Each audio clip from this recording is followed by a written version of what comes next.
Welcome to the Cyber AI Chronicles podcast presented by Digital Edge, where strategy meets security and trust empowers growth. My name is Stacy Jennifer, and I'm your host for today's episode.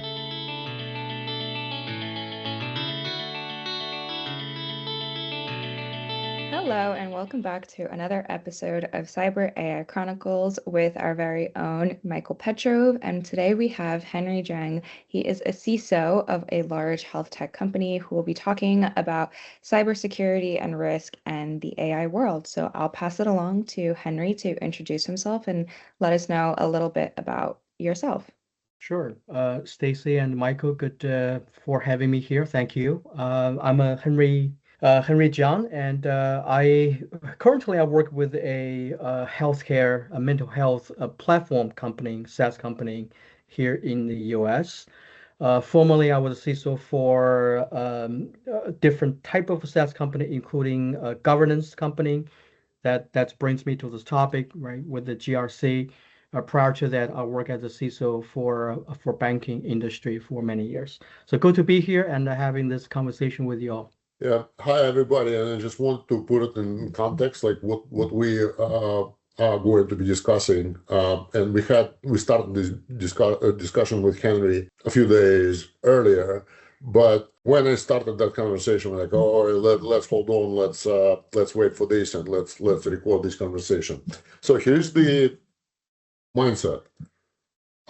People are using AI for different things, different tooling.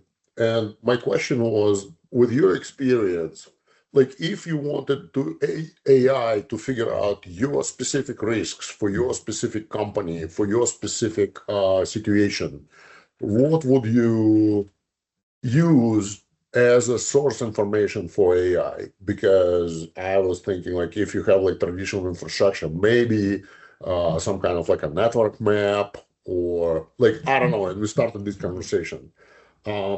So like the idea is, like we spoke about GRC systems, and my argument is whatever GRC system, and this is like second topic, my argument is that whatever GRC system does today, you could load this documentation into one of the AI platforms. I'm not going to announce any, and it would do the same thing, and integration will be much easier. And like if AI platform has access to your files to analyze, it could be played as a GRC system, like large GRC platforms, and we're helping clients to implement that.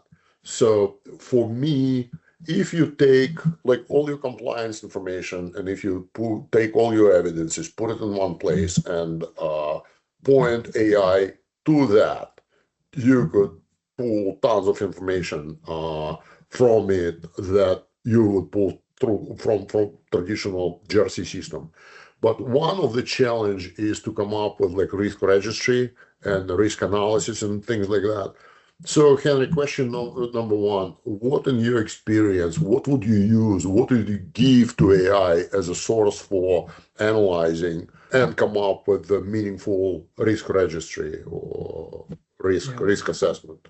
Yeah, so I mean the prevalence of AI, specifically here, I think we're talking about large language model here, not the machine learning that has been prevalent in different security tools for many years.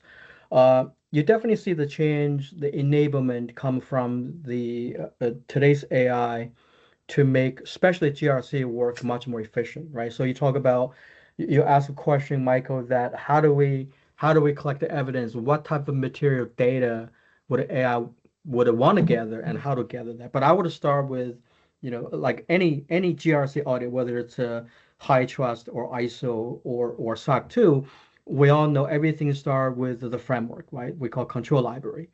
The control library, the challenge in the past has always been, every standard has its own library, right? NIST 853 has these controls, and the HITRUST use NIST as well, but a SOC 2 might use it different. One area at this level is using AI is to standardize, right, the mapping of the controls across different standards. For example, right, in our organization, in our security policy, we say we adopt cybersecurity, a NIST cybersecurity framework. Framework is non-prescriptive, right? I don't go into detail to say I'm using 853 as a standard, right? Because that standard might not be applicable to us. So with AI, you can actually start with the abstract into, hey, I'm using NIST framework. I might have some controls that I use follow a specific standard. Based on the criteria I'm laying out for the AI, go to this environment and give me the just do your thing and give me the first step of what you come up with. That's usually how I start with. In fact, the work that I'm doing as a CISO, I don't involve. Obviously, I'm the auditor, right? I don't look into evidence and produce that. That said, I often work in the capacity for customer inquiry. So customer would come to me saying, okay, you're a HITRUST certified provider. Here's my questionnaire. How you answer that, right? Typically in the old days, the process is very labor intensive. You have to look at the spreadsheets, the online form, and you translate your own we call knowledge base, right? Whether it's I mean, there's many institutions to do that. With AI, I can just through the question high level and rely on AI to give me all the evidence it can have access to, give me the first level feedback.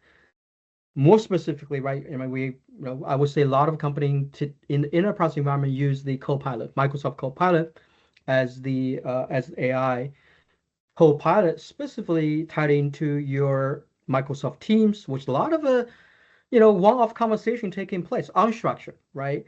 Um, Tied into your SharePoint, a little bit structured, but still unstructured data, and other data forms, including, for example, we use a Confluence page to document a lot of things by DevOps teams. So a lot of the documentation procedure are written in the Confluence page. So from the very get-go, we already see the power of AI agent in this case, pulling all the data sources and give me a list of controls, right, from a high level to the more tangible level. So, I think maybe I'm a little bit in a rabbit hole, but I wanted to share how would I start in the high level and get the first response back before I probe additional information.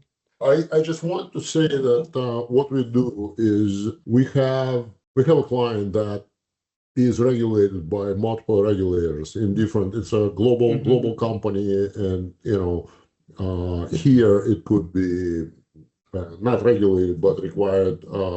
SOC 2 report, and in Europe, people usually accept like ISO.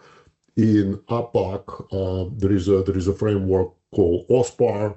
They're all kind of like a similar, but a little bit different. So what I'm saying, like if you don't need to map controls, as you say, controls are control set. So you basically give AI all the documentation, and then you say, okay, this is the control set. See if we have everything for that control set. So we are not mapping controls between frameworks. We kind of know that these control sets they usually like this. So maybe like they're a little bit different. So when we prepare the company for operation, or when we're operating the company, we're basically collecting all the evidences, we're collecting just in case. And then we say, hey, AI, can you figure out these criteria for SOC 2 report? Or can you come up with evidence for control 15 dot whatever 8 in ISO 27001? So this is kind of great. But again, going back to like, what would you give AI to say? My dream is that, hey, what is my risk? And I don't want to have a generalized answer. I want to see what my risks in my organization. And I'm an XYZ. Let's say we have like Microsoft Suite to manage our users. We are a SaaS platform. We somewhere on AWS, let's say, or Azure, doesn't matter. So what would you give AI that it would give you, like, not general, but like meaningful answer about your risks? Yeah, so from operationally, actually, this has become very easy thing to do and effective, right? Give a perfect, I mean, we talk about healthcare. HITRUST certainly is a very prevalent certification, right? All service providers wanted to receive certification. Different countries have different ways calling things, but let's say data encryption, right? Your data must be PHI, must be encrypted in the transit and at rest. A lot of countries covers that, right? What does that mean, right? So to me, I mean, as a as a CISO, as we live in the space, we all know that means, right? Obviously, your web server must have 443, right? HTTPS enabled. I would say today's standard also call for maybe a certain weak version of TLS should be disabled, right? TLS version 1.0 should be deprecated, and you should have enforcement, for example, technical enforcement to reject weak cipher, right? TLS 1.2, you can reject the connection, right? Not only your website have to demonstrate your support strong cipher, but also you have to demonstrate ability you actually disconnect that. So that's one area. Traditionally, how you're going to get information, right? You call DevOps. Hey, what's the web server? Well, okay. First, what's the product? I don't know how many web server behind that. And if I find out how many web server behind, let's say a web farm, can you go to your AWS or Azure talent to give me the config, right? To give me the config. Of course, you could do that externally for the SSL side check, but a lot of system also internal, right? You don't have the visibility to use an external tool. With AI, actually, we have recently done that. With AWS, actually, AWS has a AI called Kiro, Kiro. Kiro is integrated at the read level to all the AWS account, right? So as a security practitioner, not a DevOps, I could simply say, go to this account X supporting this product. Tell me all the web services that has a font, has an internet ingress traffic allowed.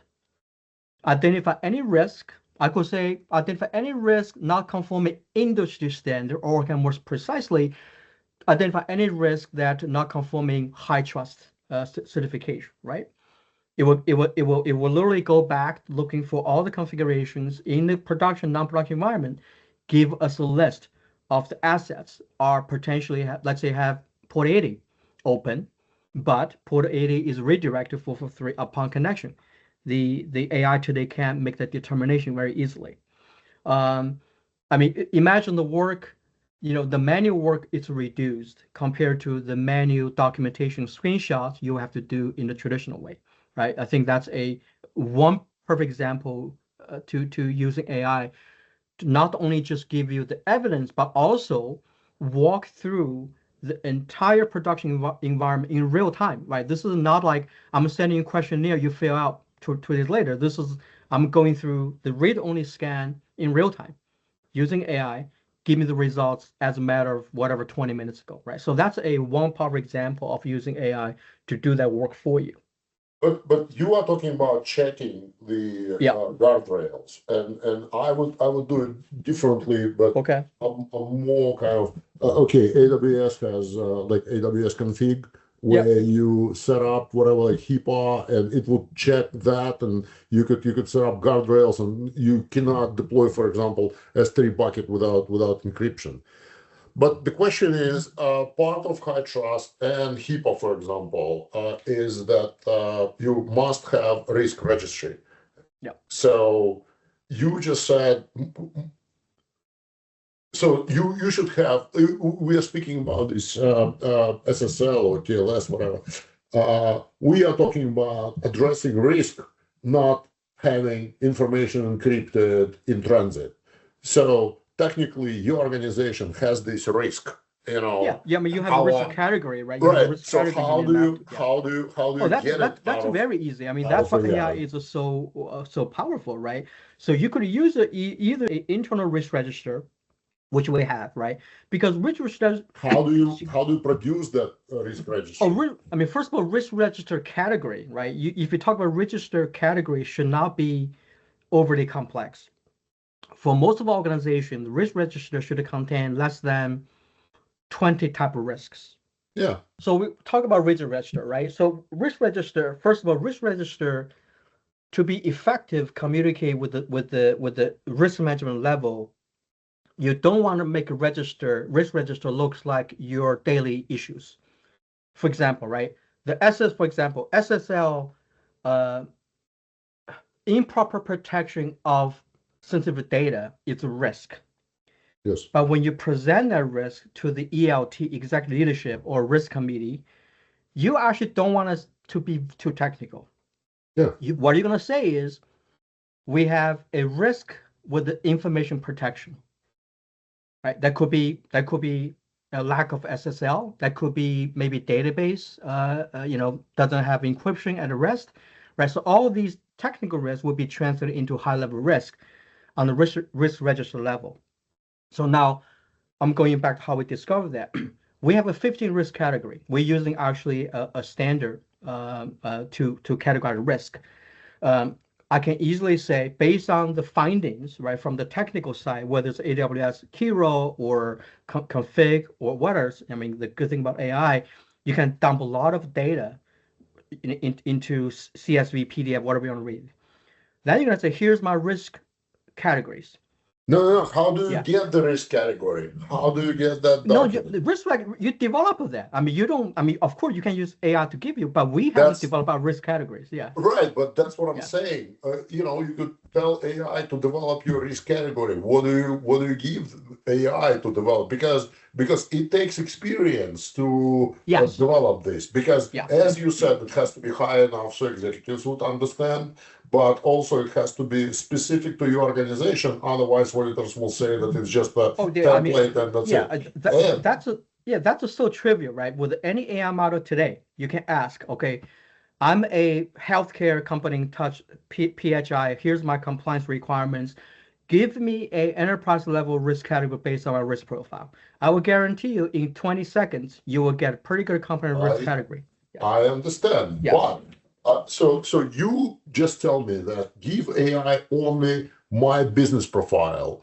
I would suggest that, listen, if I'm running like in AWS, this is like I have certain risks. If I run in a data center, it's another risk. So you have to give more information to to AI to give this risk registry like more meaningful. Yeah, right. So risk category, in our view, also this is also area that I'm very involved when I work for the banks, right? When I work for the French bank, all the regulator talk about the other one is risk register, not the specific risks. Right. So again, you've got to know you have to know what risk types of your business. You can use AI help you to develop it if you don't know nothing about risk management. However, that's your responsibility, right? If you cannot come up a 10 to 20 risk category, you're not to be unfair, I'll be very blunt, you're not competent to manage the risk. You have to know that, right? Once you define the company risk, you can use that. You can have a little description, like what I mean by this risk. Then you feed that as one of your sources to let AI to give you the interpretation of the technical findings. That's how I Right. want to do it. Right. But Yeah. Okay. Yeah. So a little bit more about risk. So you say that maybe 20. The thing is that we were part of incident response in healthcare industry, right? Yeah. And then you reported to HIPAA, to OCR, and OCR is basically reviewing No. the You're okay. situation. I want it to be, you don't report to OCR of your internal risk management program. You have no obligation to do so. Now, disclaimer, I'm not a lawyer. I'm not compliance, but based on my experience working for my other team, chief compliance officer, legal teams, the only time you are required to disclose an incident with OCR is when you have a material data, you have reached material data breach status, and that's Yeah. not trivial. That's a not trivial determination, right?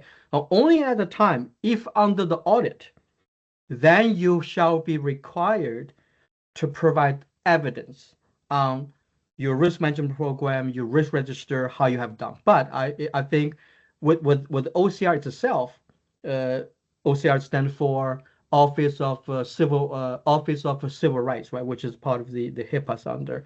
Right.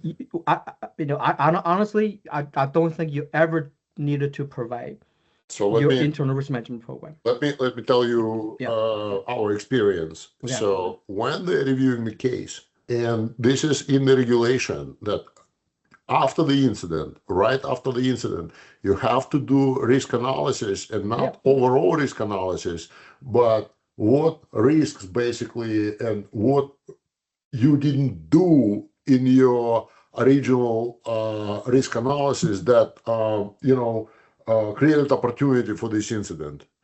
So, and then they wanted to see your past risk assessment for 6 years. Of course. And compare and to tell you, okay, listen, you did a bad job on your risk assessment because you either didn't cover the risk or something that you didn't discover.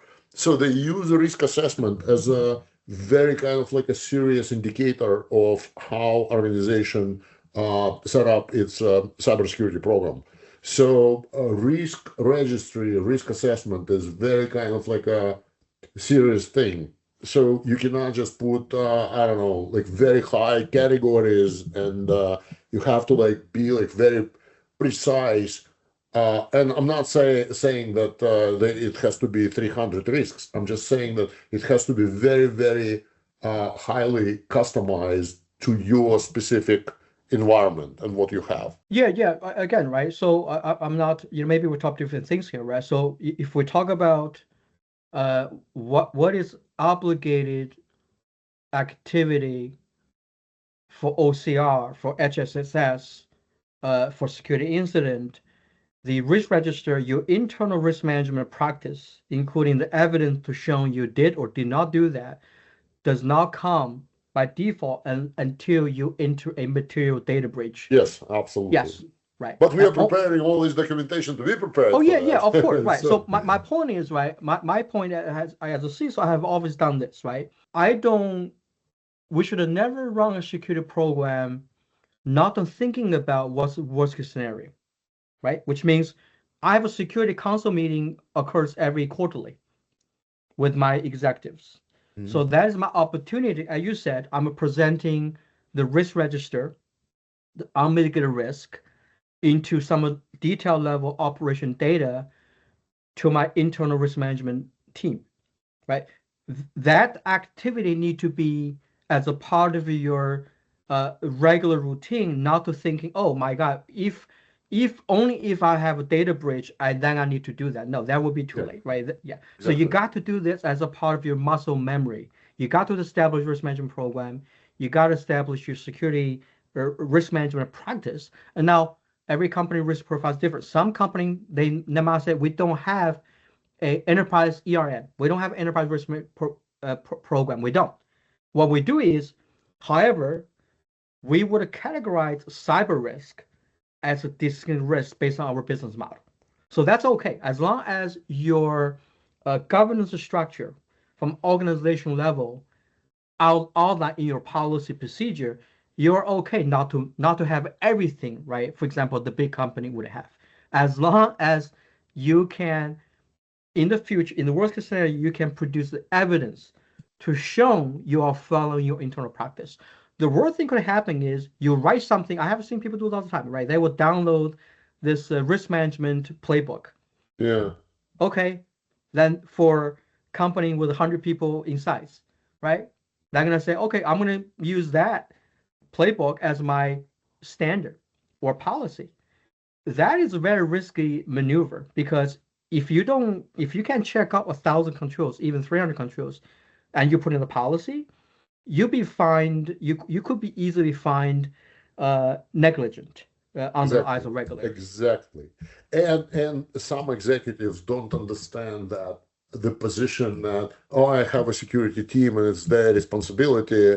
It's totally like they don't understand that this is like executive's responsibility, and accepting risks, or Thank you you. know, it's Yeah. it's a For, executive for level. 15 years, I've been a CISO. I have always told everyone, right, whether it's a board, ELT, cyber CISO is not risk owner. Yes. The risk owner is a business line, right? The CISO job is to tell you, okay, let's say patching, right? People think, oh, patching, you didn't patch this, therefore it's a risk on security team or DevOps. It's not. We want to patch. Perfect example, right? We want to patch XYZ. Now, patching this server could result a production outage, number one, or in some worst cases, you have high turnover, right? The original team developed a software infrastructure no longer there. So when you patch is easy. You click a button, it'll be done. If the server dumps come back, that is a operational risk. So yes, patching on the surface is a security function, but the risk owner is really the business. Once you able to articulate what the risk is, we have this conversation with our customer care team, product team all the time. We want to patch the server tomorrow. It's easy. Again, you can pick any patching software to do that. But what's the risk if the server doesn't come back, right? And who make that decision is the risk owner. And usually it's not security, right? It's the product team going to say, okay, do I want to accept the risk not to patch the server because of security exposure, or do I want to accept the bigger risk that is that server is not going to coming back, going to affecting 500 customers? That's a risk conversation we need to have. So in what we are trying to do, and I don't know if you're doing it, would be nice if you could share.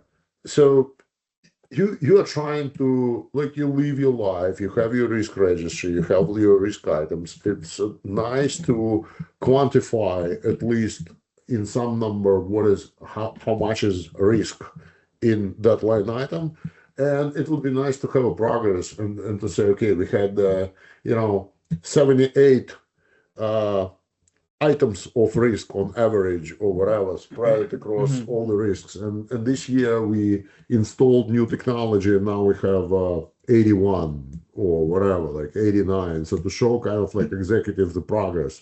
And some people are trying to do that. What I argue is that with your life, like in the SaaS world, like developers are constantly bringing like new stuff, and like you probably mitigating better original risk, but within a year, developers will bring something that will increase the risk. But do you do something to kind of like quantify and to show like how much risk we have today, and what is our goal and what is our progress? Yeah, that's a great question, right? So I came from, this was 10 years ago, even 6 years ago. I came from an environment where, um, you deploy, agent on assets, right? Tenable, you pick one Rapid7, right? The scan, you got thousands of assets. It's not uncommon. Your security findings is going to be in the hundreds of thousands, easily from CVS score 1 to 10, right? There's a broader spectrum of that. You can. I have not run into any organization. If you run into it, let me know. Have said we have completely effectively patched every single vulnerabilities meet a certain. I'm not even gonna say all of them. Just say meet certain CVS score rating. Let's say high, right? 8.5 or higher. I'm not aware if there's any organization able to achieve that. If they're simply looking at the vulnerability as a single attribute they're going after. What we do, which lessons learned, what we do is now we educate our, in the most case, our develop and software engineer infrastructure and the product team is we call toxic combination. Okay, what the materially exposed. For example, you could have a CVS score 9.0 in your database. That might be result to remote code execution from CV 2010, 10-year-old, right? Easily you can find that. Now, traditionally, you're going to say, oh my God, this database server has a PHI. You must take part to fix that, right? Now, What if that server is a 3-layer deep into your infrastructure? It's air gapped. It doesn't have internet egress. You can't go out to the internet. Has a very strong privileged access control around that, meaning only very small number of people can touch the server, and everything they do is logged. Is also we have endpoint protection. Whether it's a defender, CrowdStrike, you pick one on the server, right? Now that issue critical become non-material because the attack vector for a external actor able to go through a vulnerable web services. Let's say web service in this case, it doesn't have a vulnerability. How can they get in? They can't, right?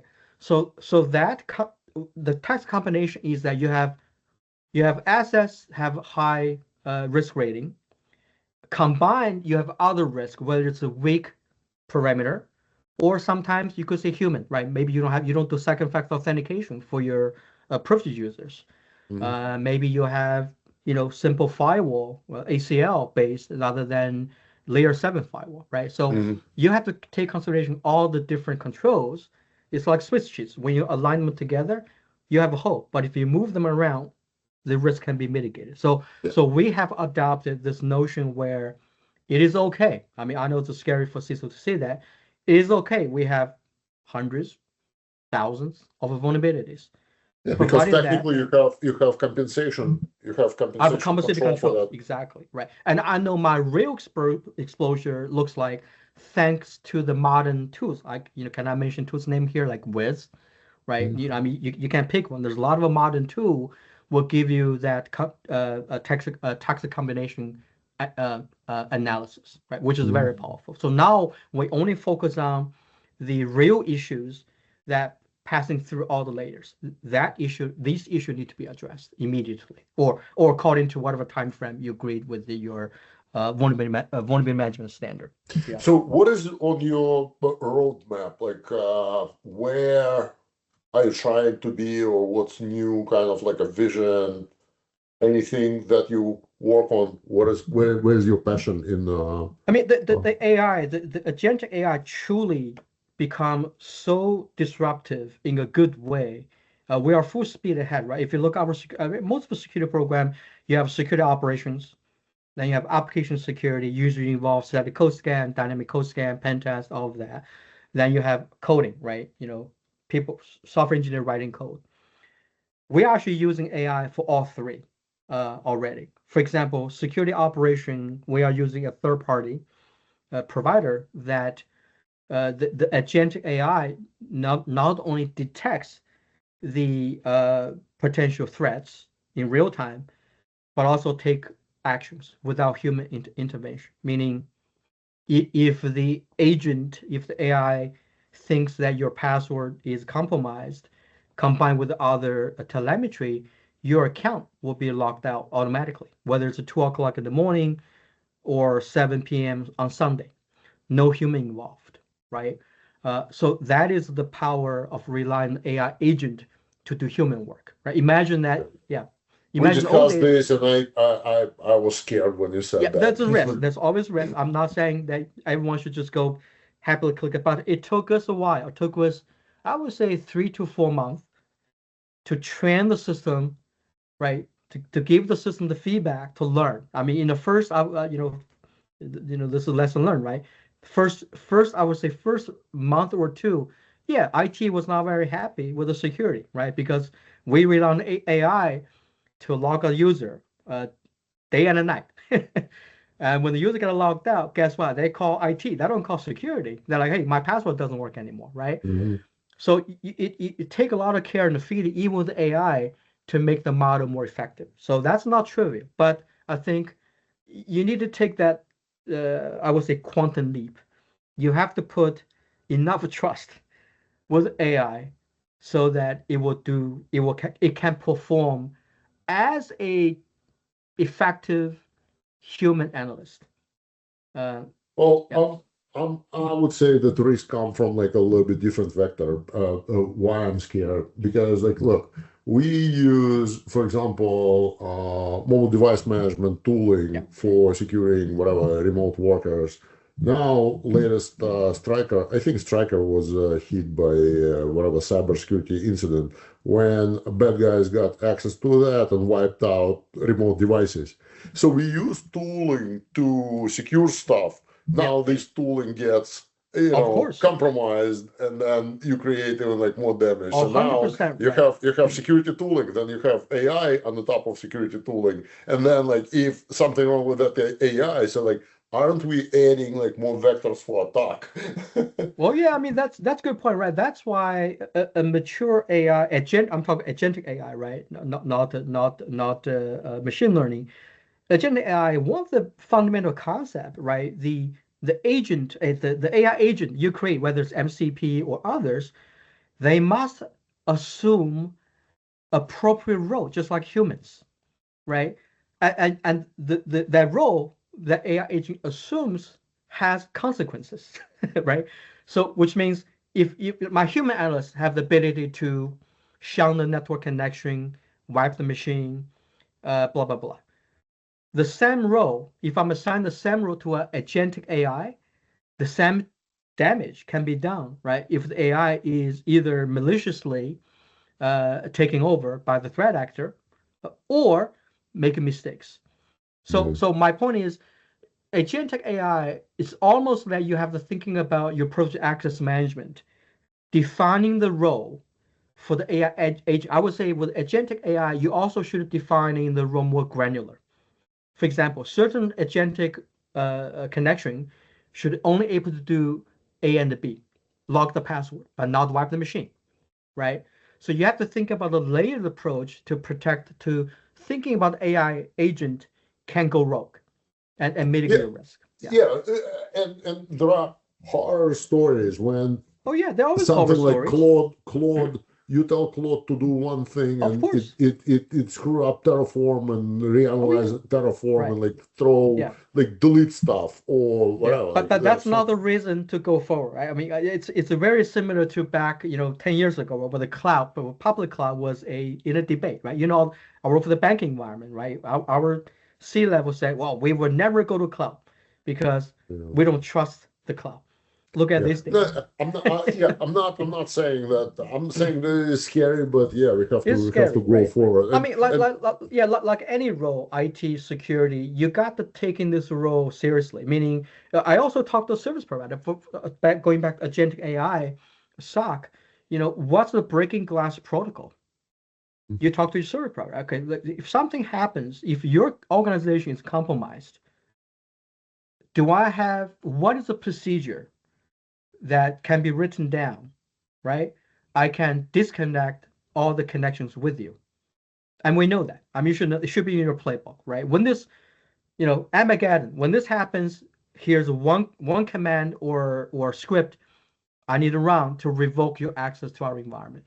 Certainly, you have to assume some damage because AI is fast, right? So you kind of erasing. This is the risk. So now you're racing with AI agent can make decisions and take actions in seconds versus the human in the loop, right? We're talking about here, can take minutes to hours. So that's the real risk you need to kind of bring in the gap in.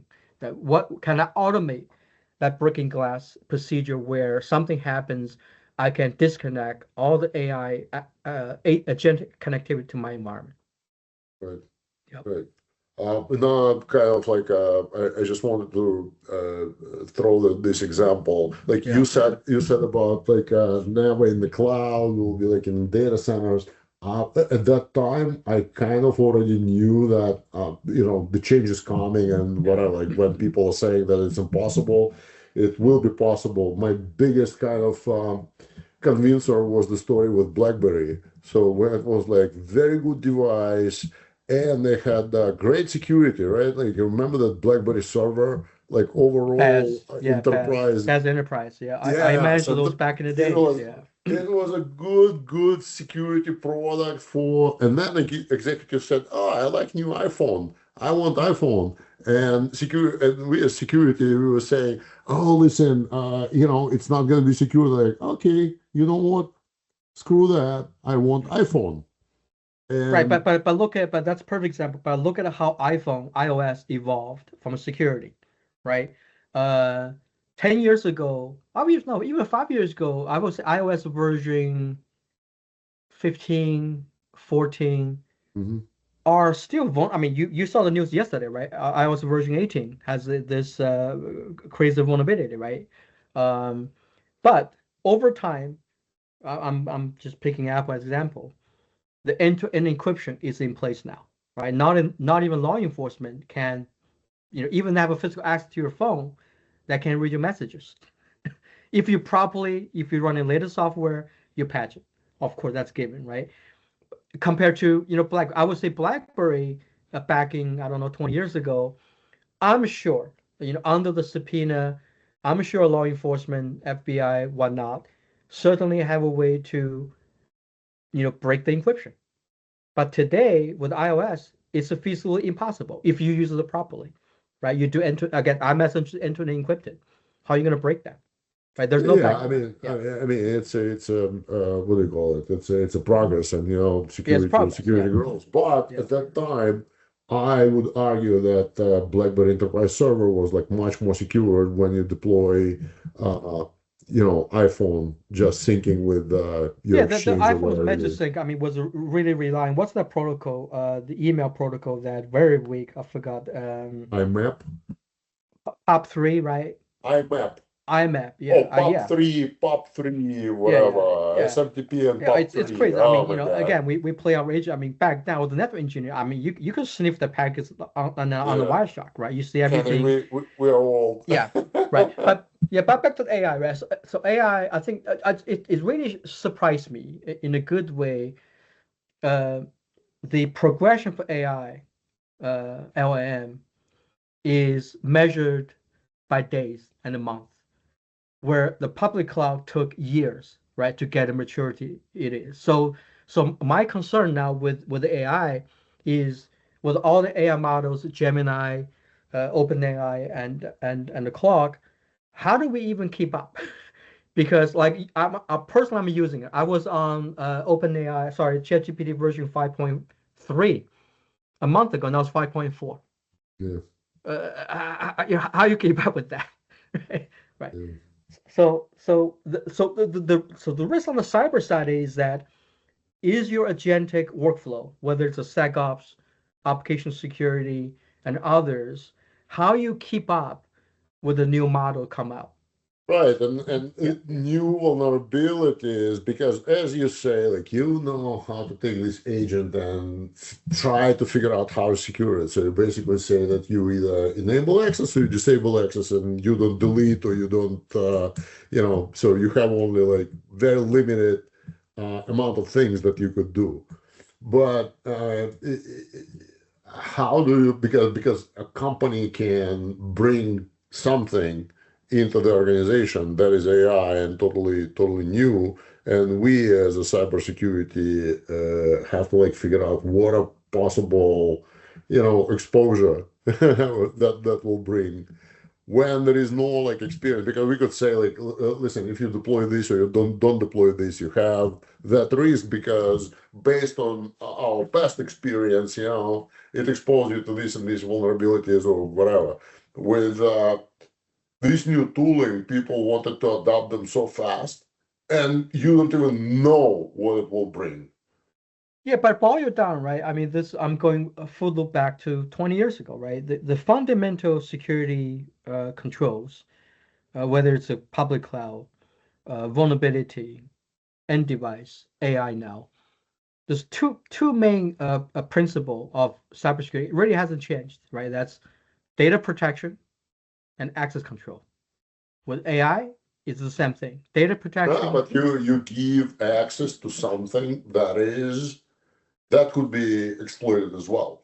Right. So when I say data protection, AI, for example, right, we have tons of PHI, right? So you need to, in this case, the model you are using, right? The model is just a framework. The model doesn't care the data is PHI or Right. my, cooking recipe, right? As a data owner, you're responsible to understand where your data live, right? So with AI, now the model is it's a learning.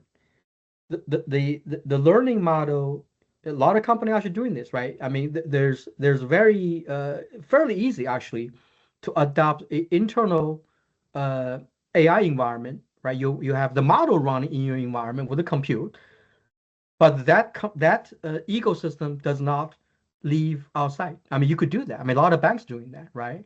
Right. Of course, it comes at a cost. I mean, I think the biggest challenge with you doing your AI, is that the compute cost is very, very high. I mean, how you going to run, support, a certain number of tokens running in your private environment, right? Of course, the big company like Chase or I'm sure they have a capability. For small company, even you wanted to have a local LLM environment, the biggest hurdle is how you're gonna afford it. It's not, yeah. I'm more talking about security for agents, because agents the ones that could do things. Well, right, but agent, right? Agent all come down to access control, right? Which is the second principle I refer to. Access control means that it's API connection, it's API token, it's API count, right? You need to protect using proper authentication authorization, right? So that the agent cannot just do its thing on its own without being properly I identified. understand, Yeah, but can agent be compromised? So using the access that agent is provided, you could do something through the No, no, agent. right. So this goes back to shared responsibility model, right? Let's say I give my security operation AI agent only read-only capability to analyze data, nothing more. Right. In my head, you convince me, how would a rogue agent with the same role we're giving would able to do more damage? It can, right? It can read more data. No, it can. No, it can. It can read the data and send it to for sale in Okay, on yeah, but you not know. directly with the role that it will revoke somebody's valid session, right? That requires Yeah, different role to do. you probably say, okay, you block it from any other like external communication. So you probably install agent. It would, for example, speak to Anthropics. It speak to you, and it cannot speak to anything else. But this is you as a kind of cybersecurity guy. You may think, okay, I'm doing this. My risk could be this and that. And what I'm saying, company is basically, like business saying, oh, listen, there is a cool new tool that will help us to do things faster or less people. Let's bring it in. And then, boom, like nobody knows. Yeah, right. So I mean, I think again, for any company who's adapting AI, you also needed to look at the third-party risk management of the AI vendors, AI suppliers, right? I mean, we talk about this. I mean, fundamentally, although there's a probably gazillion AI company out there, you only really have 4 to 5 models, right? You got Google Gemini, OpenAI, Anthropic, and I would say Glock maybe, right? You have 4 to 5 models that every other AI service depend on. So, which means the good news is that if there's a fundamental flaw with those models from security, it will be highly visible and it will be impact many type of company from defense contractors to healthcare overnight. That's good news, right? Because not many people coming on models every day because it's very expensive to do so. Um, the bad news with this type of model is that you come to the agent, right? So if I'm developing an agent based on well-known model, uh, how the agent would conform, right? The roles I'm giving to the function, especially if you assign the privileged access to a agent, that's very highly risky. That's I want to go back to the Claude example. Claude had coworker. I want to use it. I'm dying to use it, but guess what? The first thing you're gonna ask you to do on the Mac, you need admin rights. I'm not ready to do that yet. I have also heard it would, potentially it could delete data, it could go rogue, not in a malicious way, just that maybe it didn't operate properly, right? So, but time will tell, right? So with the coworker and any other, like any AI agent require admin rights on your machine, whether it's a laptop or server, uh, that's the Scary. area people are gonna have to pause a little bit Yes. saying, I mean, actually, other way to do that, you can go baby steps, right? Create an environment that is not, it's sort of a sandboxed, right? For example, I'm telling you, I'm dying to want to use a Claude Coworker on my Mac, but I'm not ready to give the agent full access to my entire machine. You know what I'm gonna do? I'm gonna create a folder. I call that AI access data, whatever. Then I will move my data into that bucket and only let AI agent to access that as a starting point, right? Once you become a know, then once you become a trust enough, then you can open up the process. But you're right. But okay, so I'm summarizing this. Agentic AI assumes a admin function or root level access. You need to be very, very careful before say, go do your thing and I'm good. You should not do that as a default. Right. Yeah. Right. Listen, as always with you, we have so many subjects to discuss, and maybe I'm we I'm could sure. record part Yeah. two, part three later, but Well, yeah. we are coming to the end of this. So great to speak to you again, and good luck with all your cybersecurity business journey. Yeah, it's fascinating. I mean, who knows what our next conversation, maybe our AI already took my machine. Maybe my AI will be talking to you. That's interesting. Well, let's see. But my bet is that we will be amazed with incidents where people would be hacking through AI through loosely controlled AI tooling used or deployed. I mean, I'm going back to right. If you don't know what AI agent's role looks like and it should looks like, and assign the relative respective permission, you are walking on very, very thin line. Right. Just like you could hire a rogue employee, right? But you give this person local admin, a site admin, global admin rights. You have no idea this person's capability, and it's the same analogy here, right? You got to know your AI agent's capability, what this agent need to do, and assign the permission accordingly. Yeah, to Right. mitigate your risk. So, Okay. all right. End of the episode. Thank you very much. Good luck. Thank you, Michael. Thanks, Stacy. Bye, Henry. Bye. Thanks a lot for this. Sure. Bye. We're not here to add to the noise. We're here to help you lead with clarity, security, and confidence. Thank you for listening and subscribe to catch up on all of our future episodes.